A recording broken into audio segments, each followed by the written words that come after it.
Timur کیا گیا؟ اسے لگا وقت جیسے تھم گیا ہے۔ گھر میں نشا کی شادی کی تیاریاں زور پکڑ چکی تھیں۔ اس کے باہر آنے جانے پر تو پابندی لگا دی گئی تھی، سو وہ گھر میں ہی مصروف رہنے کی کوشش کرتی تھی۔ نشا کو تو جیسے شاپنگ کا جنون تھا، سارا دن نظمی کو لیے گھومتی پھرتی۔ اس شام وہ دونوں گھر میں داخل ہوئے تو بھرپور لڑائی لڑتے ہوئے، بس میں نے کہہ دیا ہے ماما، آج کے بعد نہیں جاؤں گا نشا کے ساتھ، پاگل کر دیتی ہے یہ تو بندے کو۔ وہ شریف دکان والا پیسے کم کیے جا رہا تھا اور یہ لڑاکا عورتوں کی طرح وہاں فضیحتاً کرنے کھڑی ہو گئی۔ صرف ایک سوٹ کے لیے پورا 1.5 گھنٹہ بحث کی اس نے۔ بس میں نے کہہ دیا ہے، اب میں نہیں لے کر جاؤں گا اسے تماشا بنوانے اپنا۔ اوفو، اب جھگڑنے کی کیا ضرورت ہے، گھر تو آ گئے نا بیٹا۔ اماں نے بالآخر دونوں کو متوجہ کیا۔ دکھاؤ تو ذرا کیا لائی ہے آج میری بیٹی۔ اف اماں، میں آپ کو دکھانا ہی چاہ رہی تھی، مگر یہ عزمی ہمیشہ رنگ میں بھنگ ڈال دیتا ہے۔ نشا کو اچانک ہی خیال آیا تھا، منہ بنا کر عزمی کا انگوٹھا دکھایا اور اماں کے پاس آ گئی۔ وہ کینہ توت نظروں سے اسے گھورتا کچن کی طرف بڑھ گیا۔ اوہو، بڑی خوشبوئیں آ رہی ہیں، لاؤ، اور اسٹو کی خوشبو نے اس کا موڈ بحال کرنے میں بڑی مدد کی۔ ارے تم آ گئے۔ زاہدہ بیگم آواز سن کر متوجہ ہوئیں۔ نشا کہاں ہے؟ باہر ہے، اماں کے پاس اتوار بازار لگائے بیٹھی ہے اپنی شاپنگ کا۔ ویسے ماما آپ اس کو سمجھا لیں، بالکل جنگلی ہے یہ ابھی تک، اس کا غصہ اگایا تھا۔ بس نیکسٹ ٹائم مونا کے ساتھ بھیجیے گا شاپنگ پر اسے۔ ویسے مونا کہاں ہے؟ شاور لے رہی ہوگی، تمہیں چائے چاہیے نا، زری بنا دے گی، میں ذرا دیکھوں آج وہ کیا اٹھا لائی ہے۔ زاہدہ بیگم کہہ کر باہر نکل گئیں، کیونکہ اب نشا نے باقاعدہ آواز دینا شروع کر دی تھی۔ السلام علیکم، خیریت؟ تمہارا کیا مواصلاتی اور سفارتی سسٹم خراب ہے؟ ماں کے باہر نکلتے ہی اس کی نظر رائتا پھیرتی زرمینے پر پڑی۔ جی، اس کی خوشگوار آنکھیں لمحے بھر کو پھیل سی گئیں۔ پتہ نہیں تمہاری اردو کمزور ہے یا دماغ، غالباً کافی سہل زبان میں گفتگو کرتے ہیں ہم سب، مگر تم یوں چونکتی ہو جیسے فرینچ میں الجبرا کا سوال کر ڈالا ہو۔ فریج سے کوک کا کین نکالتے وہ مسکرا رہا تھا۔ زرمینے جھیپ سے گئی۔ نہیں، ایسی بات نہیں ہے، دراصل میں متوجہ نہیں تھی، سادہ لہجے میں جواب دیا۔ تو گویا پہلے تمہیں متوجہ کرنا پڑے گا، پھر ہی بات شروع ہو سکتی ہے۔ کچھ کولڈ ڈرنکس کا اثر تھا اور کچھ مخاطب کا کہ دماغ کی گرمی کچھ کم ہو گئی تھی، اسی لیے وہ اپنے اصل موڈ میں واپس آ گیا تھا۔ زرمینے کیا کہتی، محض مسکرا کر رہ گئی اور چائے کا پانی رکھنے لگی۔ کچھ کولڈ ڈرنک کا اثر تھا اور کچھ مخاطب کے دماغ کی گرمی کچھ کم ہو گئی تھی، اسی لیے وہ اپنے اصل موڈ میں واپس آ گیا تھا۔ زرمینے کیا کہتی، محض مسکرا کر رہ گئی اور چائے کا پانی رکھنے لگی۔ ویسے نشا آج بہت سی شاپنگ کر کے لائی ہے، تمہیں انٹرسٹ نہیں کہ جا کر دیکھو وہ سب چیزیں؟ جی دیکھوں گی، فی الحال ذرا چاول دم پر ہیں، دھیان بھٹک گیا تو ساری محنت خراب ہو جائے گی۔ اس نے سہولت سے ٹالا۔ عزمی کے لبوں پر مسکراہٹ گہری ہو گئی۔ دھیان بھٹک جائے تو واقعی پرابلم ہو جاتی ہے، بات ٹھیک کہی ہے تم نے۔ اچانک اس کی آنکھوں میں آنکھیں ڈال کر وہ کچھ اس انداز سے بولا کہ وہ سٹپٹا سی گئی، مگر اس دوران وہ کچن چھوڑ چکا تھا۔ یا اللہ! اس کے جاتے ہی اس نے گہری سانس بھر کر دروازے کی طرف دیکھا۔ عجیب ہے یہ شخص بھی، دوستانہ انداز اور مہربان لہجے والا۔ چائے بناتے وہ سوچ رہی تھی، اور اس سے پہلے کہ وہ چائے نکالتی، مونا نے آ کر شور مچا دیا، سو وہ اس کی مدد سے کام مکمل کر کے باہر نکل آئی۔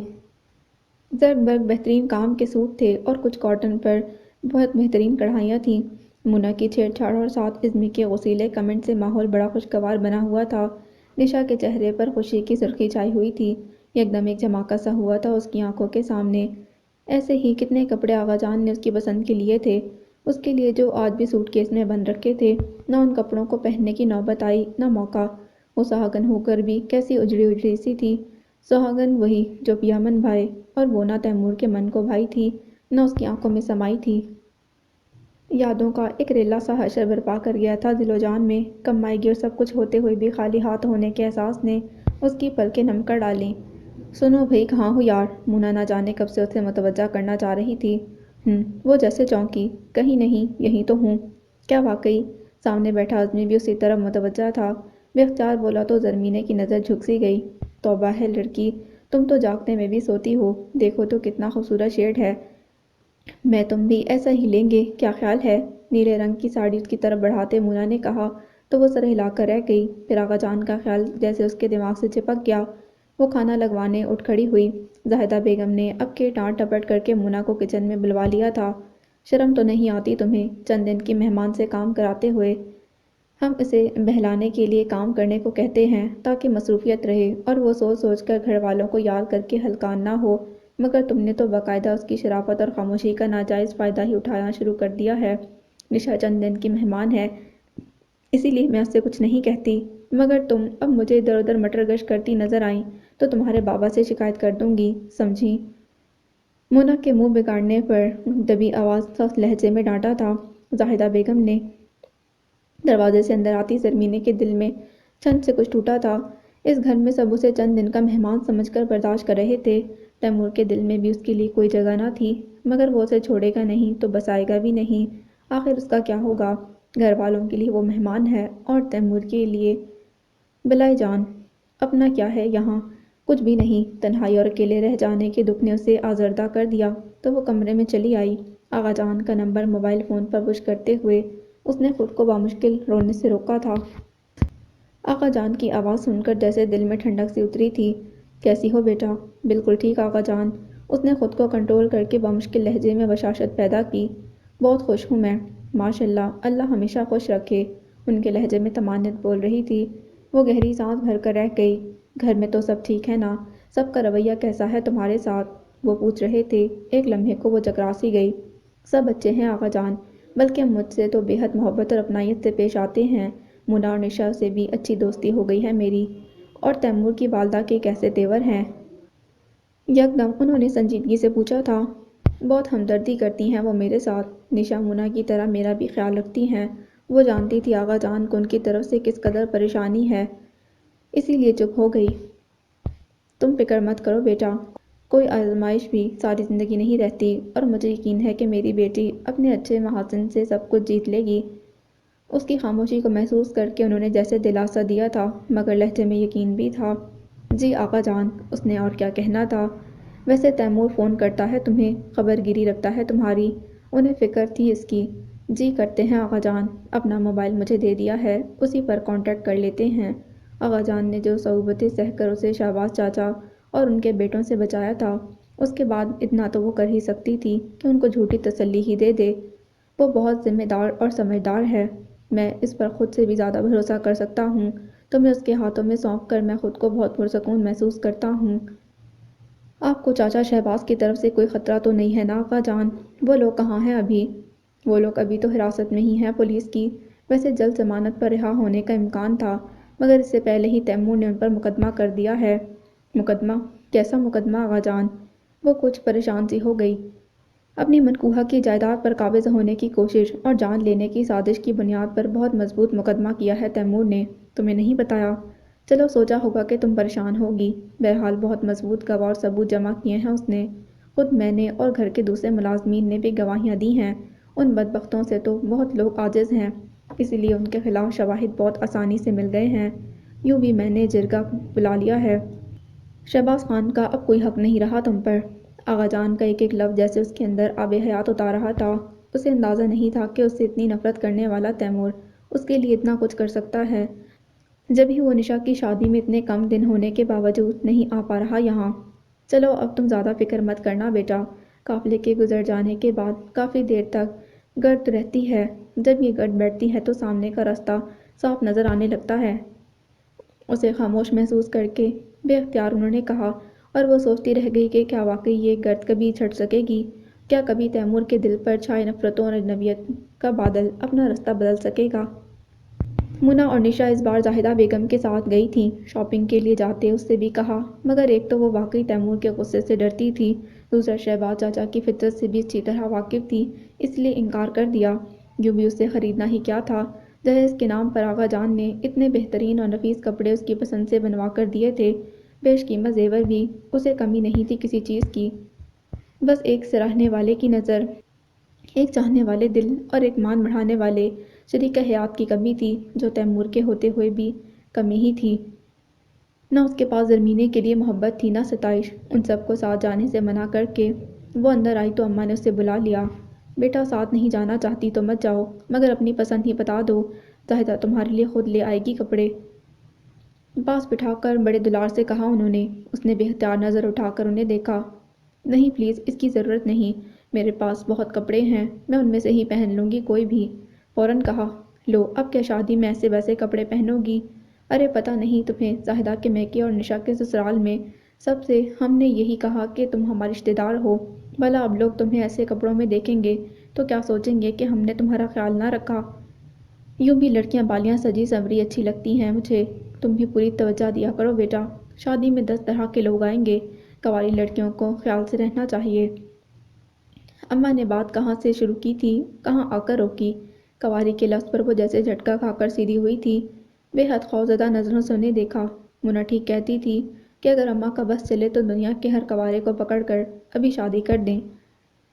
ججت جی، ہاں بیٹا، ویسے تو سب کام مقدر سے ہوتے ہیں، مگر کچھ انسان کو بھی تدبیر کرنا پڑتی ہے۔ چلو خیر، تم مجھے اپنے کپڑے دکھاؤ، مجھے بھی، میں بھی تو دیکھوں، تم نے کون سے کپڑے پہننے کا سوچ رکھا ہے؟ بات کے اختتام پر انہوں نے حتمی انداز میں کہا تو وہ سٹپٹا گئی، مگر مرتا کیا نہ کرتا کہ مصداق اسے اپنا سوٹ کیس ان کے سامنے کھولنا ہی پڑا۔ سوٹ کیس کیا کھلا، اماں کی آنکھیں حیرت سے واہ ہو گئیں۔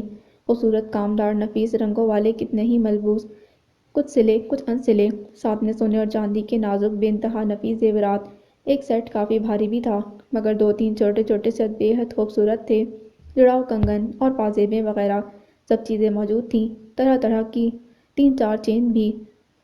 ان سب چیزوں کے باوجود وہ کیسی اجڑی اجڑی رہتی تھی، لون کا کاٹن کے مدھم رنگوں والے ملبوس میں بنا زیور بنا سنگھار کے سارا دن کام کرتی پھرتی تھی، کوئی منع بھی کرتا تو بھی لگی رہتی۔ اماں کو تو اندازہ ہی نہیں تھا کہ اس کے پاس سب کچھ موجود ہے، بہت حیرت سے پوچھا، بیٹا یہ سب موجود ہے تمہارے پاس اور تم ایسی اجاڑ ویران رہتی ہو؟ توبہ استغفار، تمہیں دیکھ کر تو وہم آتے ہیں مجھے۔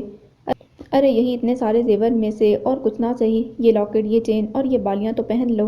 دیکھو بیٹا، عورت اگر صاف ستھری اور ہلکے پھلکے زیب و زینت کے ساتھ رہے نا تو دیکھنے والے کی نگاہ کو بھلی لگتی ہے۔ ایک بار پھر وہ اسے اشارے کنائیوں میں سمجھانے لگی تھیں۔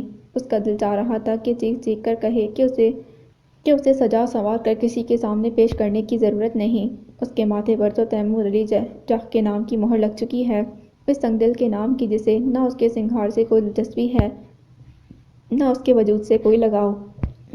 اماں نے اس کی خاموشی کو محسوس کیا، مگر نظر انداز کرتے ہوئے شادی کی تقریب کے لیے انہوں نے 4-5 خوبصورت جوڑے نکال لیے تھے۔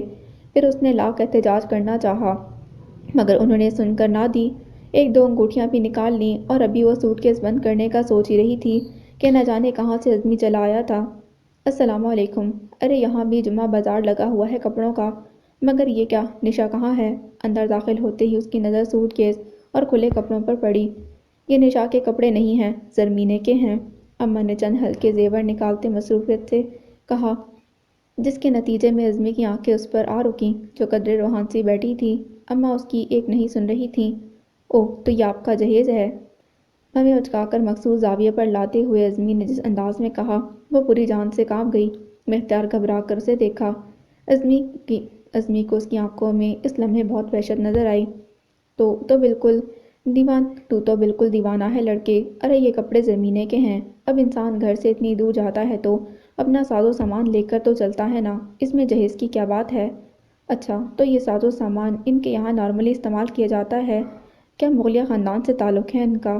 وہ اسے دیکھتے ہوئے کچھ ایسے بولا کہ خفت سے اس کا چہرہ سرخ ہو گیا، جبکہ اماں اس کی بات پر ہنس پڑی تھیں۔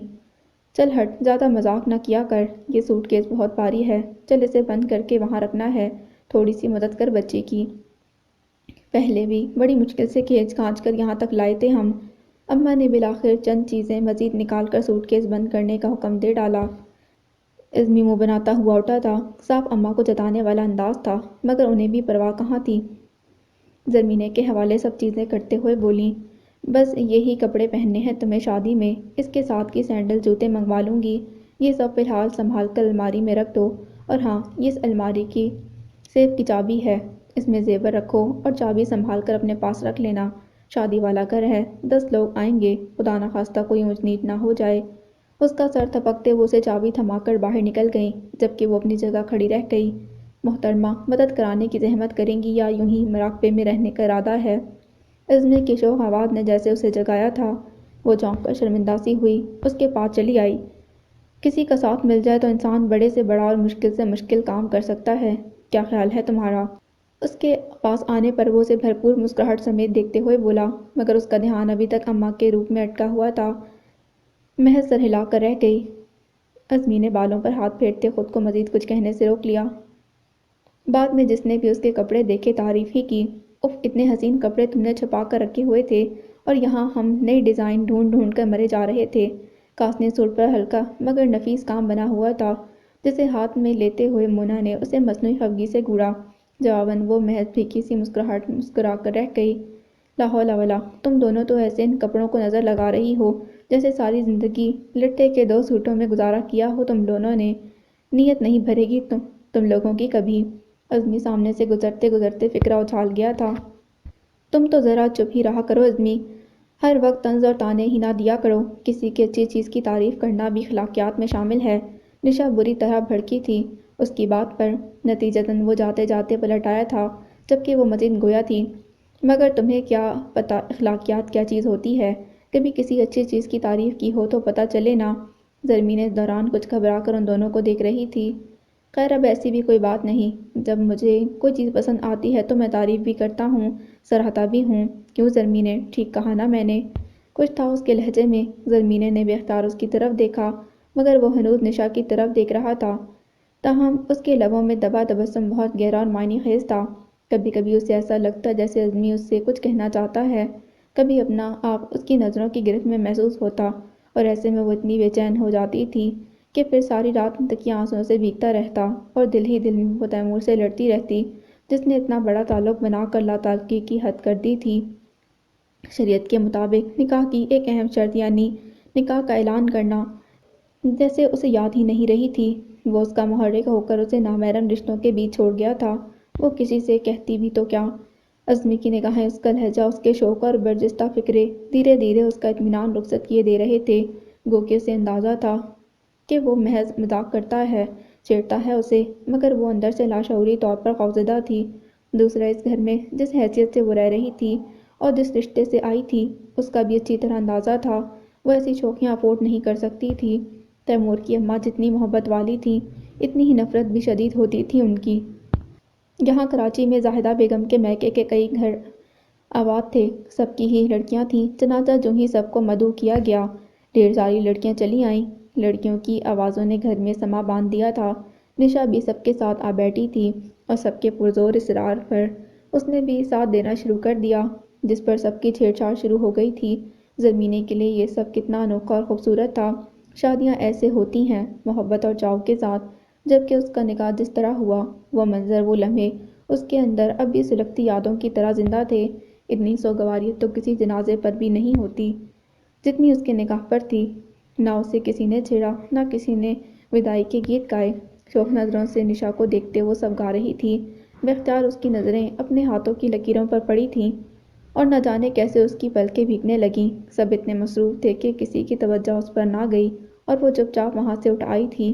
گھر کے اندر تو جیسے دم گھٹ رہا تھا، اسی لیے لان کی طرف آنے لگی تھی کہ جالی کا دروازہ کھولتے سامنے سے آتے تیمور کو دیکھ کر جیسے ٹھٹک سی گئی۔ اندر سب بڑے جوش سے گا رہی تھیں۔ ایک لمحے کو اسے تیمور کا وجود ایک وہم سا لگا، مگر جو ہی اگلے لمحے وہ دو قدم بڑھا کر آگے آیا اور اسے بھویں سکیڑ کر خشمگین نظروں سے دیکھا، سارا وہم ہوا ہو گیا۔ برق کسی تیزی سے وہ پلٹی تھی مگر اس طرف سے عزمی آ رہا تھا۔ آہا چاچو آپ آ گئے، ویلکم سر ویلکم۔ عزمی نے پہلے تو ایک نظر حواس باختہ کسی زرمینے کو دیکھا اور جو ہی سامنے نظر اٹھی خوشی سے چلا اٹھا، بے اختیار آگے بڑھ کر تیمور کے گلے لگا۔ زرمینے اس اسنا میں منظر سے غائب ہو چکی تھی۔ کیسے ہیں آپ؟ کہاں تھے یار؟ بالکل ٹھیک، تم سناؤ، گھر میں تو سب ٹھیک ہے؟ تیمور اس کی محبت پر سرشاری سے مسکرا دیا۔ ہاں سب ٹھیک ہے، آج سے یہ شور شرابہ شروع ہو گیا ہے، گانوں کے نام پر یہ لڑکیاں اتنے بے سرے راگ لاپ رہی ہیں کہ کیا بتاؤں۔ ویسے آپ آئے بڑے موقع سے ہیں، غالباً انہی لڑکیوں میں سے کسی نہ کسی پر اماں کی نظر ہے اور وہ سب جانتی ہیں، اسی لیے اتنے لہک لہک کر جذب سے گا رہی تھیں، اور دیکھ لیں آپ آ ہی گئے۔ عزمی راستے میں ہی اسے روکے کھڑا بڑے مزے سے بول رہا تھا۔ بات ایسی تھی کہ تیمور نے مصنوعی خفگی سے اسے دیکھا، جس پر وہ بے فکری سے مسکراتے اس کے ساتھ ہی لاؤنج کی طرف بڑھ گیا۔